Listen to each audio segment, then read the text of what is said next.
Dinghai Fusheng Records. Chapter 134. Splitting Souls. Wangzi watched the girl fixedly from across the garden. Xiang immediately understood, that was Zhang Yao, Wangzi's lover, who was buried in that tomb. Zhang Yao smacked the water with her snake tail, and with a huala, her magic sent up a wave of river water, soaking Wangzi.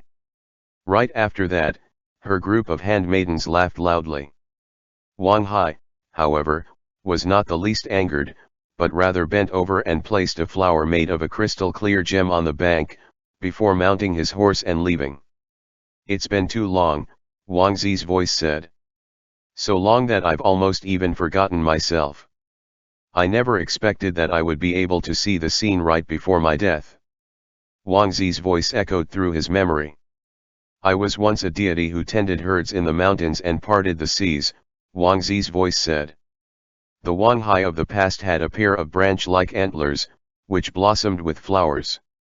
Wherever he rode, life sprang forth from the earth, and glittering fish leapt up out of the flowing waters. He held the reins in his hands, his legs clasped around the horse's middle, as he rode forward, swaying from side to side. The deer, oxen, sheep, wolves, and all manners of birds and beasts followed behind him in a vast procession. He was a deity who enriched the earth, who had borrowed the strong power of bringing life forth from Zhuangmu in the Kunlun Mountains. He had come to the divine palace on the banks of the Sea River to pay his respects to the divinity ruling there.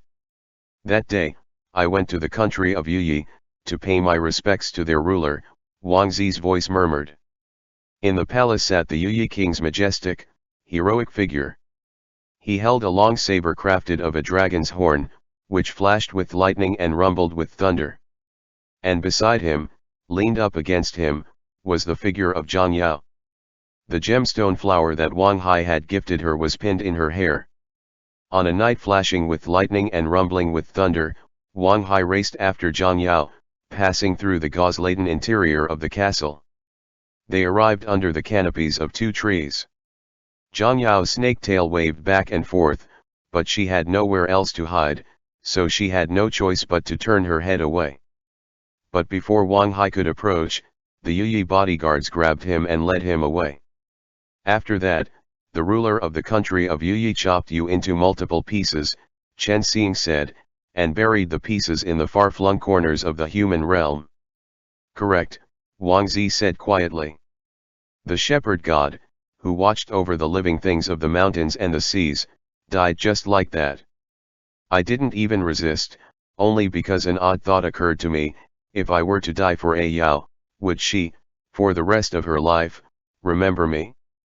She was already married to the ruler, so naturally she would not be able to go with me. With that, if I could let her always remember that in her life, there was someone who died for her, that would stay with her in her heart, wouldn't that be much better than watching from afar, yet being unable to have her?"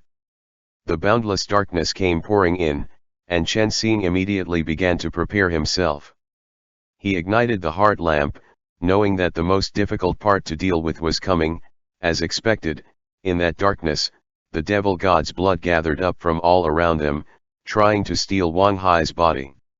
"Choose horse," deep voice said slowly, "rise ba.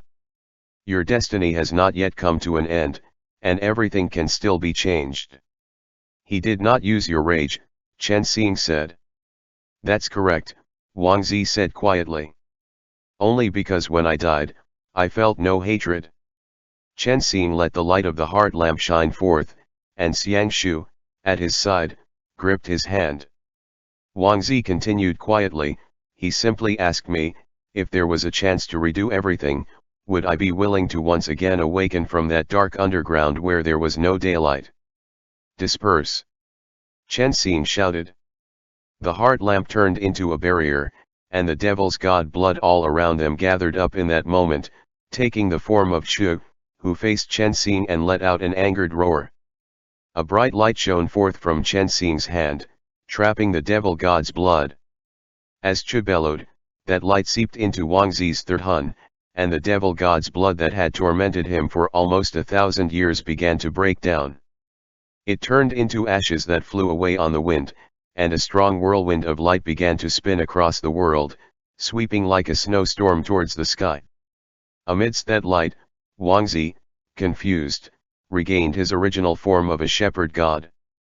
He stood in front of Chen Xing and Xiang Shu and said earnestly, "Then, please tell me, you two. For the sake of changing your destinies, in search of love, you turned back time," Wangzi said. "I have desperately sought out this past that has long since been lost to time. What is the difference then, between the regrets that you and I feel?" Chen Xing originally wanted to say that they were doing it for the sake of protecting the world, while Wangzi had killed thousands of innocent people.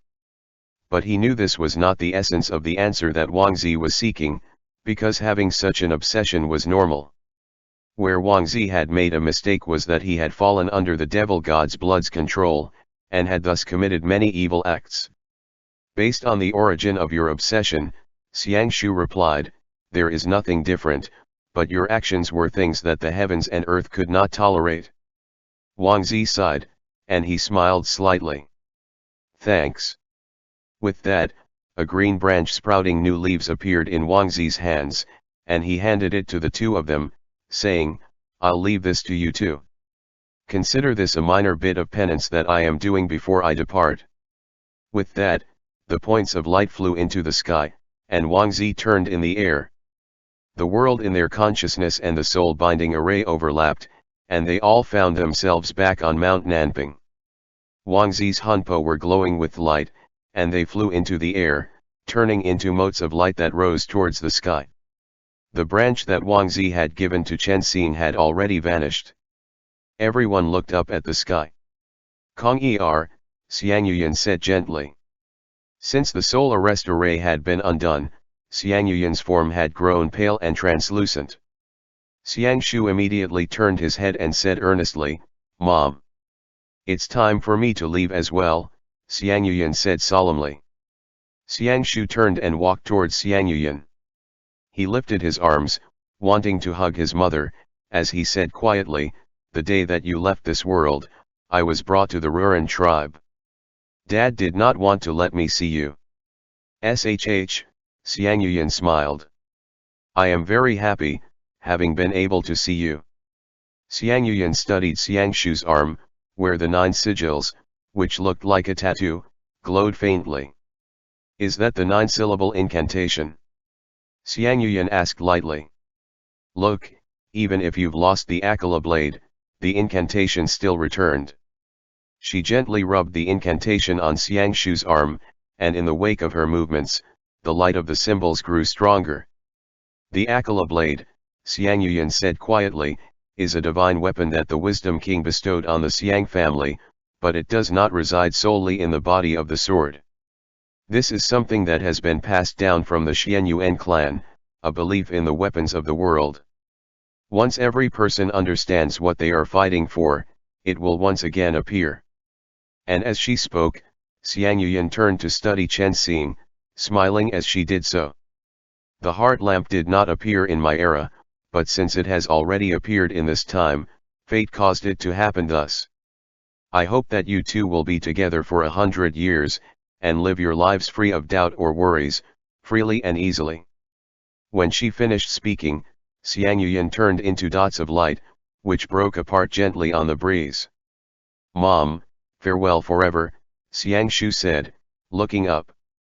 Above the soul arrest array, the magic power dissipated, and everyone let out a breath in relief. "What did he give you to?" Xian asked. "I don't know," Xiang Shu replied. "Chen Xing took it?" Chen Xing's face was one of confusion, and he splayed his hands open, saying, "It isn't here." "But he clearly handed it to you," Xiao Shan said. Feng Qinjun added, "I also saw that." "How am I supposed to know?" Chen Xing cried. "Every time it's always like this. It was like this with the tide ring last time too. I took it, but when it came into my hands, it disappeared.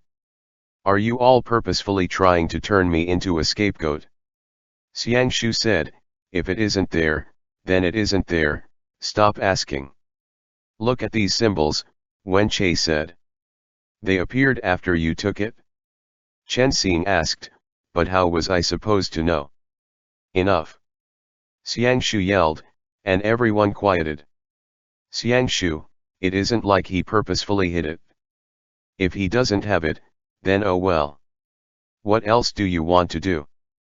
When everyone thought about it, that was true, but that last object that Wangzi had given may have been very useful in their final battle against Xu.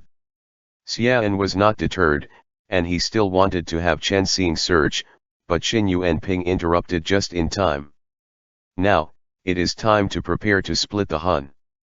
Chen Xing replied, I suddenly feel a little tired. Can I rest for a bit first? Wen Che said, you can. We still need to prepare the array, and that will take a while. You all rest for now. A gust of wind blew by, and the clouds parted, revealing the sky full of stars above. Xin Yuanping looked up at the northern dipper and added, we still have time. It is just past the third K of the Zi hour. There's no rush. The snow had stopped, but in this icy landscape, they didn't even have a mouthful of warm tea to drink. They had to seek out their own spots to rest in. Chen Xing looked left and right, but there was really no place to sit.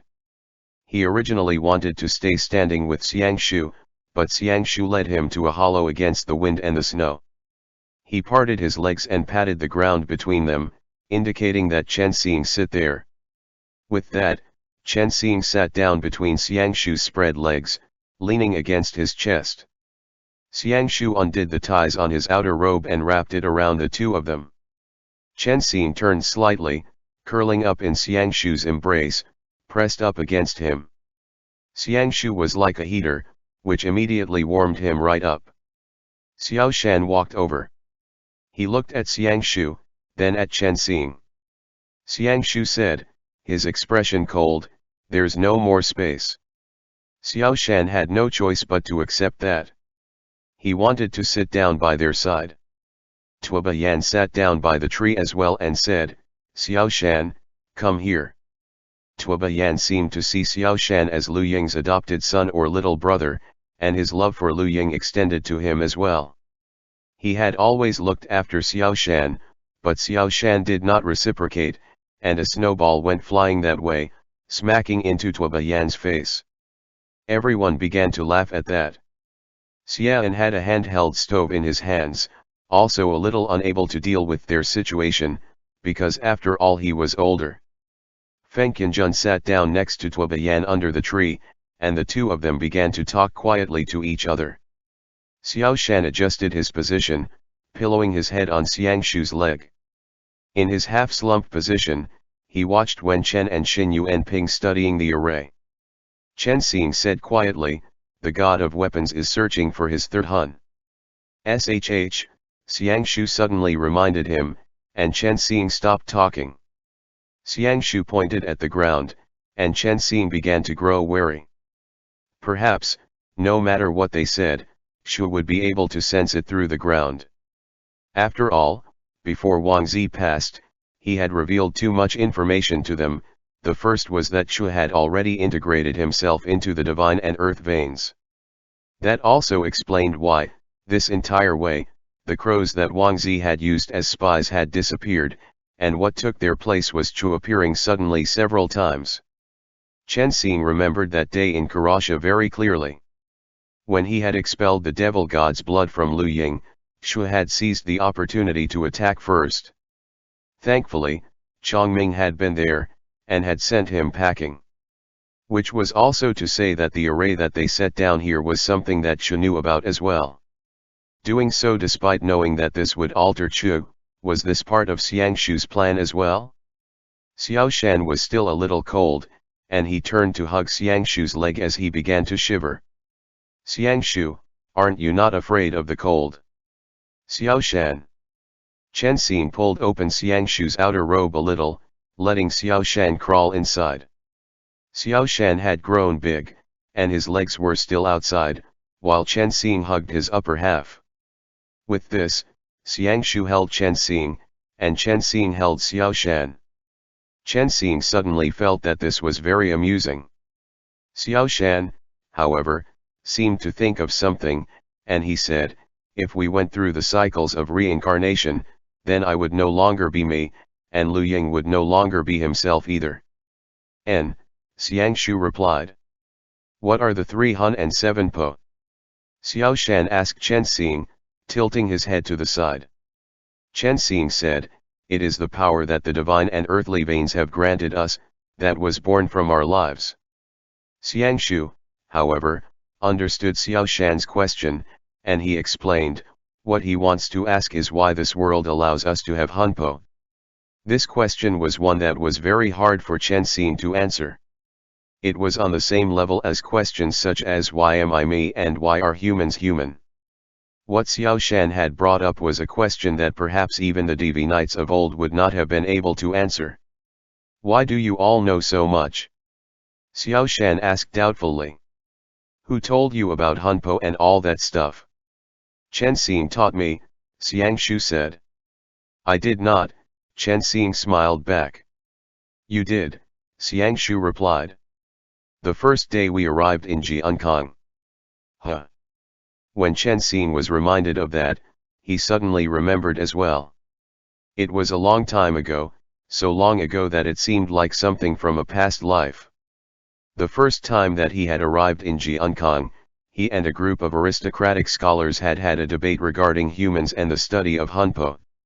When he thought about it like that, many of the topics that they had spoken of dimly seemed to point towards this path that he now found himself walking, up to the point where he was now.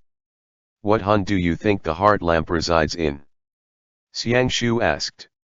I don't know, Chen Xing frowned. Perhaps it's in the spiritual Hun, or perhaps in the human Hun. I hope it's not the spiritual Hun, otherwise this will be very difficult. The first Hun, which was the spiritual Hun, was the origin of the self. Chen Xing had never felt that he himself was the heart lamp, so that wasn't very possible. In a while, no matter what happens, Xiang Shu started. I know. Chen Xing had already dimly guessed at what plan Xiang Shu had. Perhaps he would borrow this opportunity to deal Chu a blow in return, and Chen Xing replied, I completely, unreservedly trust my protector. All right, Xin Yuanping said to the two of them. Have you rested enough? Let's begin.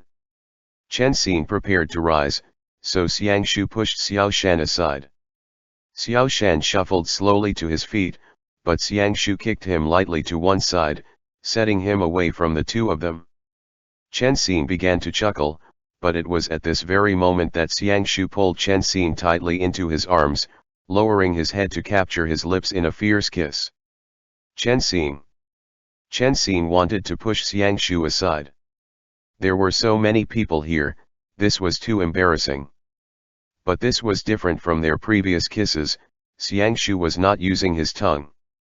He had simply sealed his lips and stopped moving, maintaining their current position, as if he wanted to tell him something. Right after that, Chen Xing felt burning hot tears land on his cheeks. When their lips parted, Chen Xing studied Xiang Shu's face carefully and reached out to touch him. Xiang Shu turned his head aside, taking his hand and rising to his feet. Let's begin, Wen Che said. Chen Xing and Xiang Shu entered the soul-splitting array. Xin Yuanping had moved a few of the symbols around. Xian held the Jingguang Liulai in his hands, and they changed up their spots accordingly, Xin Yuanping, Tuobayan, Xiao Shan, and Wen Che to the east, south, west, and north respectively. The two drought fiend kings stood on the yin and yang positions, Feng Qianjun stood to one side, and Xian stood outside the array, preparing to separate the heart lamp. Xin Yuanping said, it will probably be very uncomfortable, but the spell will only last for a short time. He then said to the rest of them, when I say stop, you must stop immediately. His Hun cannot be separated for too long. What will happen if my Hun are split up for too long?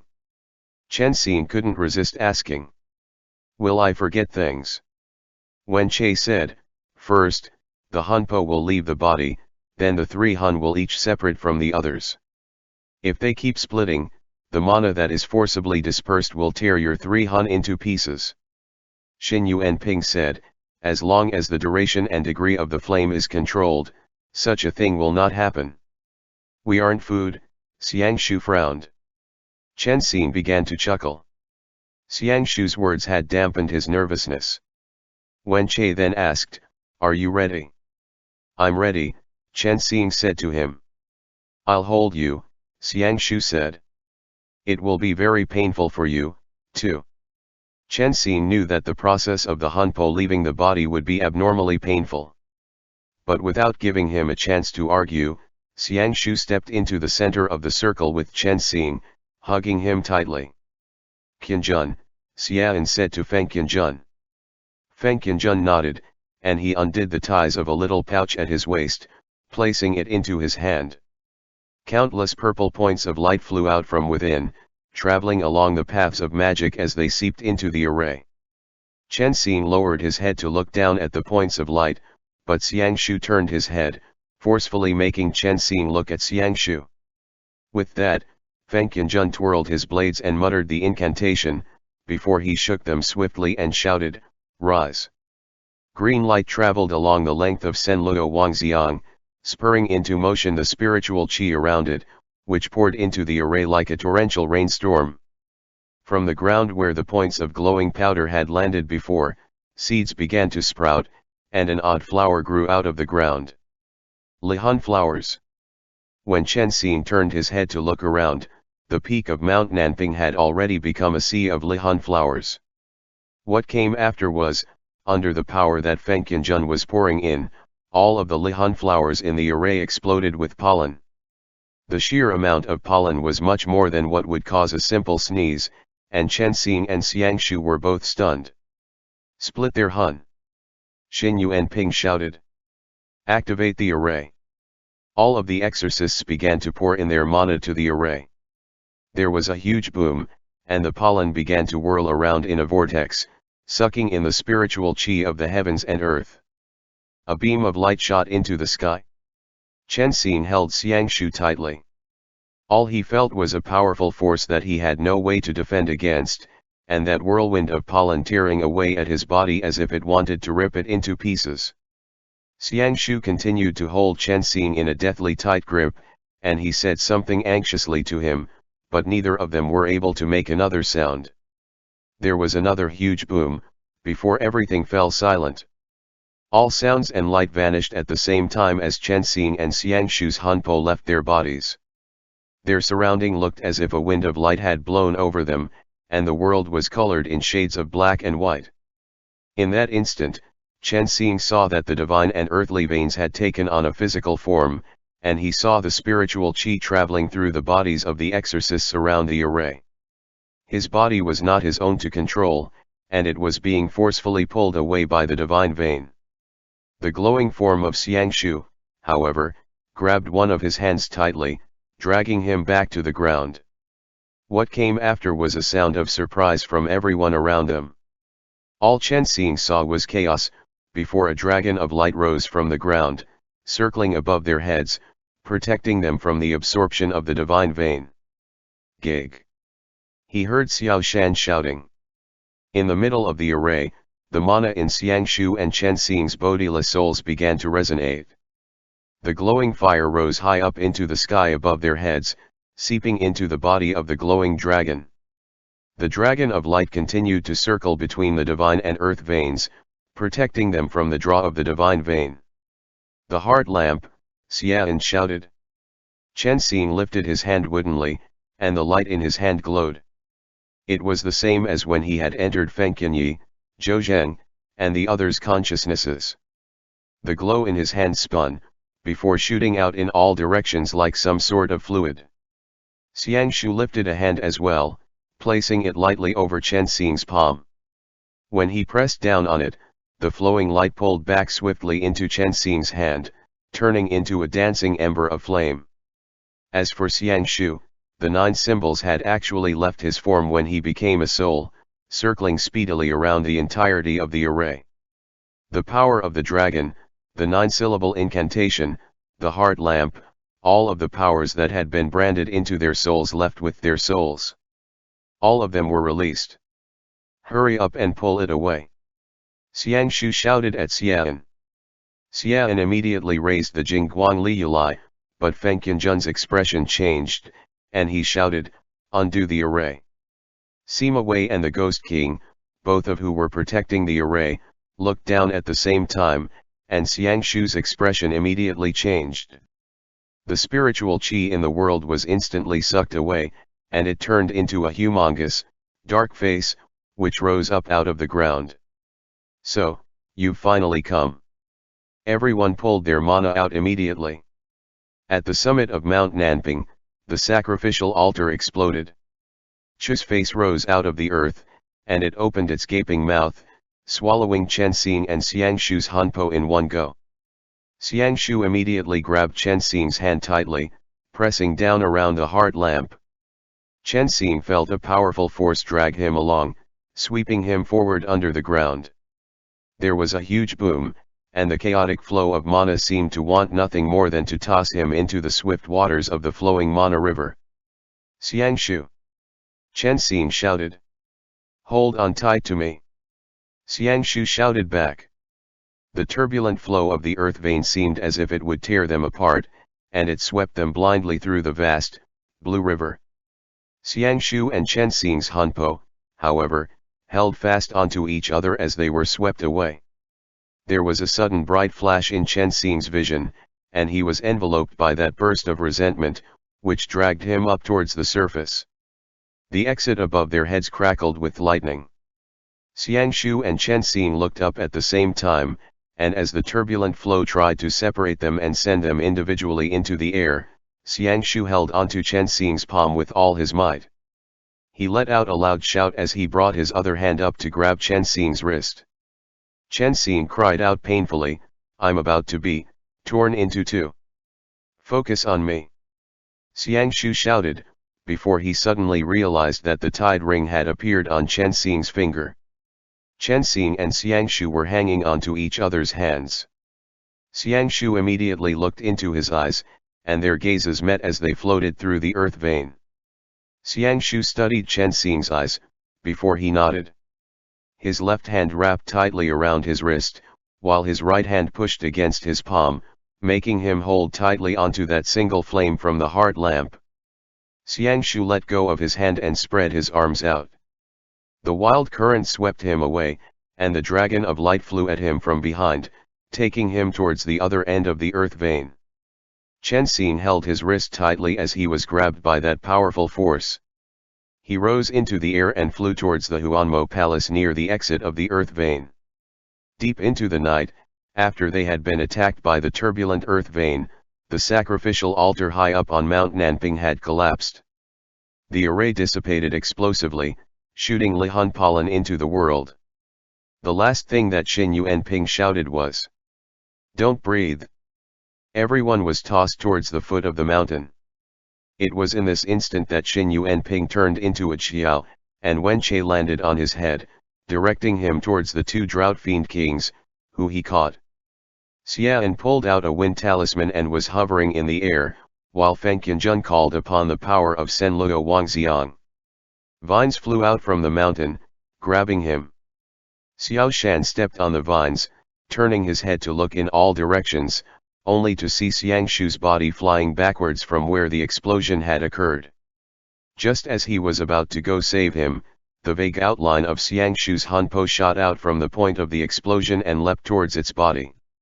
He turned gracefully in the air, spread his arms, and landed in his body, and when he opened his eyes again, he was conscious once more. After that, Xiang Shu turned into the protector martial god, and he turned, flying towards Chen Xing, who had been tossed into the air, pulling him firmly into his embrace. Chen Xing's eyes were shut tight, now in a coma. Everyone floated high into the air, studying the cliffside on Mount Nanping that had been destroyed. End chapter.